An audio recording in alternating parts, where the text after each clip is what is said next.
I traveled to another town, picked up this little Owatonna 1700 Mustang basket case just because I'm a glutton for punishment. They took the engine out because it just all of a sudden started smoking. It's my understanding that this thing sat for a while before he revived it and started using it. This has got a little V4 Ford engine, and I don't know if you can see it with this lighting or not. 104 cubic inch or cc displacement. I don't know, it doesn't say. It just says engine displacement 104. And kind of suspect that we got one of two things going. It was still running okay, but it started smoking like crazy. So I'm suspecting valve seals. Anyway, they took the engine out of it, and we're going to try to find something to replace it with, which isn't a bad idea. Got a couple little diesels that would fit in there probably. A little Kubota diesel, and I've got I think it's probably an Alice Chalmers, or could be a Caterpillar 2-cylinder diesel that I could adapt in there. And of course, this bucket does have a kind of a quick disconnect on it, similar to the newer bucket styles.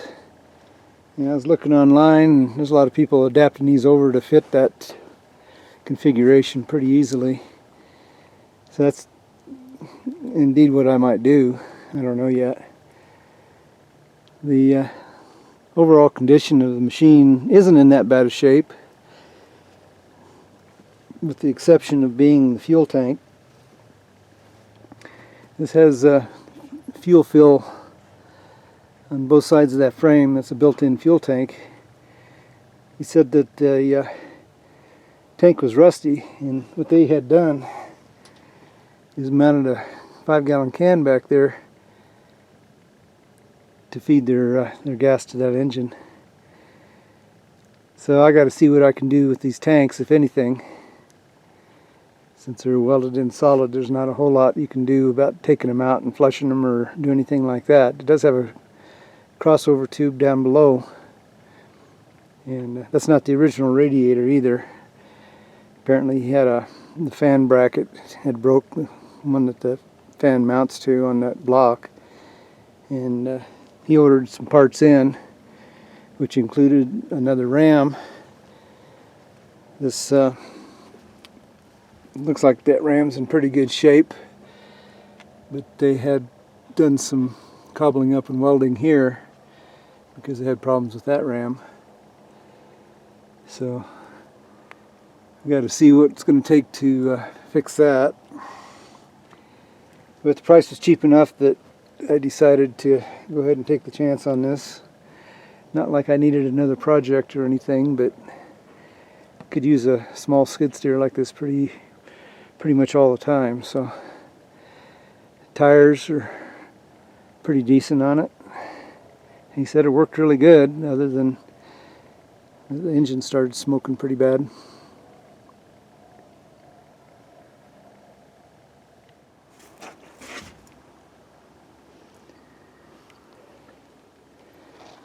I haven't checked that battery yet. They had it disconnected, so it's a possibility battery might be good.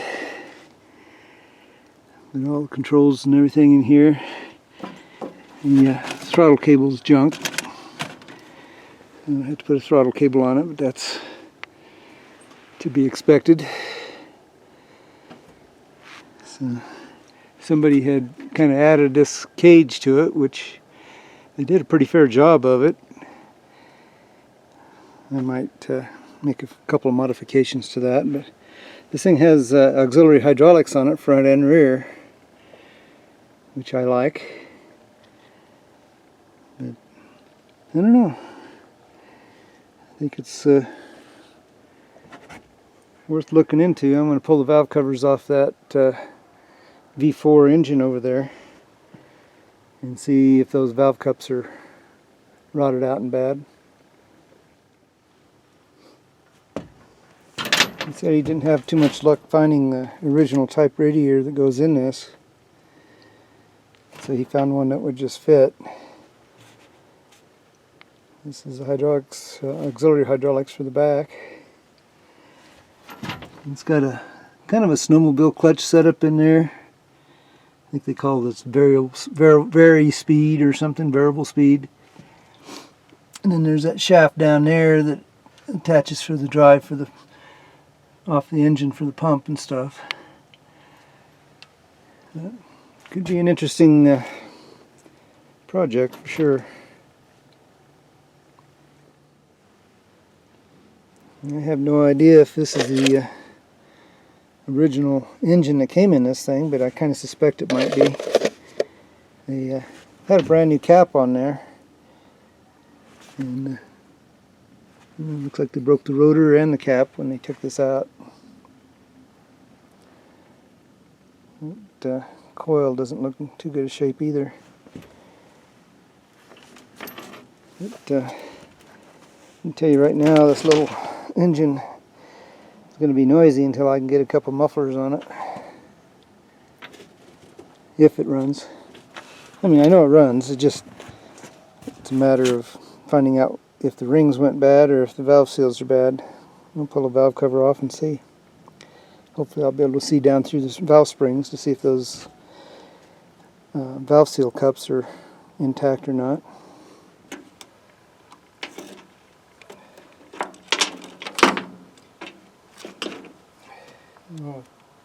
Cheap socket sets, half the time those things fall off of these.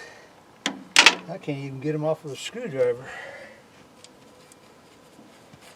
Expected that to be a 7/16 socket in these old Ford engines. I was wrong, 10 millimeter.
Thing's glued down pretty good.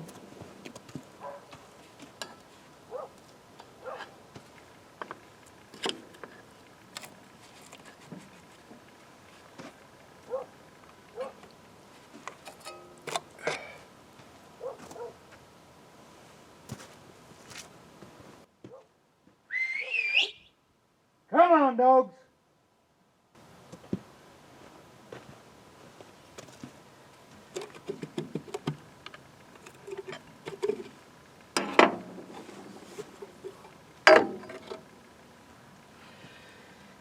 It's had some nasty moisture in it.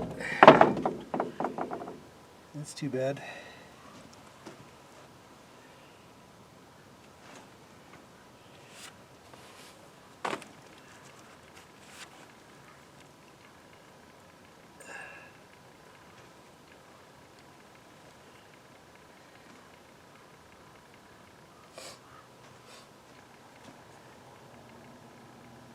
When I picked this thing up, it was covered up,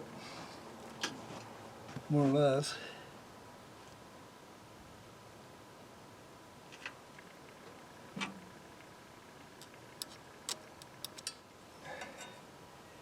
Similar issue with my case loader I just bought. A lot of grime in that engine. Don't look like it's been very well maintained. I think that before I invest anything in it, I'm going to put the starter back on it, which I have to put part of the bell housing and stuff back on it so I can get the starter to fit in there. I'll turn it over and do a compression test and see how the compression looks on it. I gathered up a couple of stronger lights to look at those valve seals, and at least on this side, those valve seals are not the issue. So I'm assuming that the engine is just a builder. The rings are out of it, and I'm not going to do any more with it. So we're going to be looking at a couple of the diesels I have. Maybe that little 3-cylinder Kubota diesel would fit in here nicely. It's a matter of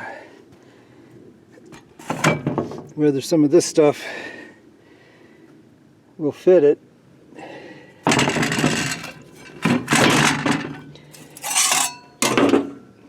To make it work, that what I've got to end up with is this size shaft coming off the back of that Kubota.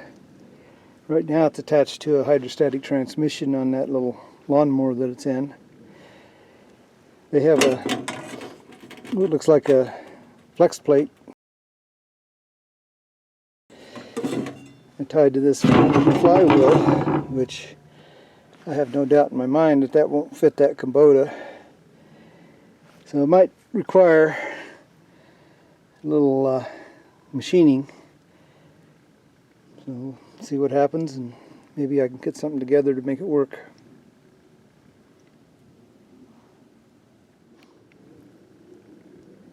As with a lot of my videos, there will probably be some follow-ups on this as I attempt to get this back together and running. So keep tuned to my channel and see what the heck I do.